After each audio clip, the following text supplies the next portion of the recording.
نظر و نیاز کا اہتمام کیا جاتا ہے، لوگ اپنے گھروں میں محافل کرتے ہیں، ایصال ثواب کرتے ہیں، بزرگان دین کی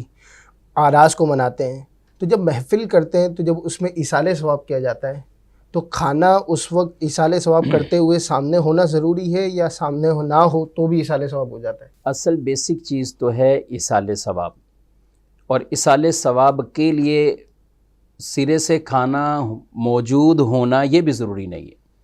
یعنی کسی بھی نیکی کے کام کو آپ نے ایصال کیا، ان کا ثواب کسی بزرگ کی بارگاہ میں پیش کر دیا یا اپنے مرحومین کے لیے، تو وہ کوئی سا بھی نیکی کا کام ہو،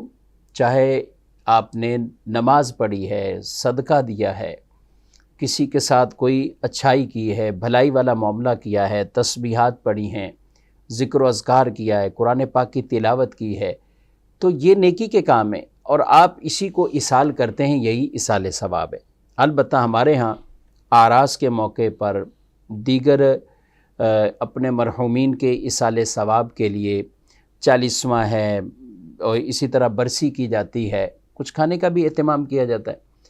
تو اس میں کوئی مذائقہ نہیں، کوئی حرج والی بات نہیں ہے۔ یہ کھانا کھلانا یہ بھی باعث ثواب کام ہے، آپ بالکل اس کو کھلا سکتے ہیں ایصال ثواب کی اپنیت سے۔ یہ آپ نے کھانا لوگوں کو پیش کیا، کھلایا، اسی طرح بزرگوں کی نیاز ہے تو بھی آپ نے نیاز کے اندر لنگر کا اہتمام کیا اور اسے آپ نے کھلا دیا، ثواب کا کام ہے، اس میں کوئی حرج اور مذائقے والی بات نہیں۔ جو بات آپ نے کہی کہ کھانا سامنے ہونا، یہ بیسک سوال کرتے فاتحہ کے وقت کہ اس وقت بھی موجود ہونا یہ ضروری ہے یا نہیں، تو فاتحہ کے وقت سامنے کھانا یا پانی یا کوئی چیز بھی موجود ہونا یہ قطعاً ضروری نہیں ہے۔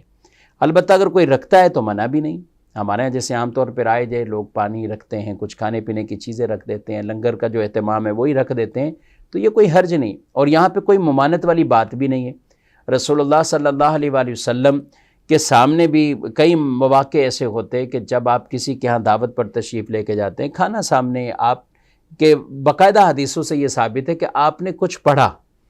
تو آپ صلی اللہ علیہ وسلم نے جو پڑھا تو کیا پڑھا ہوگا؟ قرآن پاک پڑھا ہوگا، تسبیحات پڑھی ہوں گی یا اللہ کا ذکر کیا ہوگا، تو کھانا سامنے رکھ کر اگر کوئی قرآن پڑھتا ہے یا تسبیحات پڑھتا ہے یا ذکر و اذکار کرتا ہے تو اس میں کوئی ممانعت نہیں۔ ہم بھی تو بسم اللہ شریف پڑھ کر، اس کی دعائیں پڑھ کر ہم کھانا شروع کرتے ہیں یا کھاتے ہیں، تو کھانا سامنے ہونا فاتحہ کے لیے یہ ضروری نہیں۔ اگر کسی نے نہیں رکھا، کہیں فاتحہ ہی نہیں ہوئی اور ایصال ثواب ہی نہیں ہوا تو یہ غلط ہے، لیکن جو رکھتے ہیں ان کو منع ہرگز نہیں کر سکتے، کیونکہ اس کی منع پر کوئی دلیل موجود نہیں ہے۔ کھانا سامنے موجود ہے، قرآن پڑھا، فاتحہ جو مروج طریقہ ہے وہ پوری فاتحہ پڑھی، تو اس میں کوئی مذائقہ نہیں ہے۔ ان سب نیکی کے کاموں کا آپ ایصال ثواب کر سکتے ہیں اور کرنا بھی چاہیے۔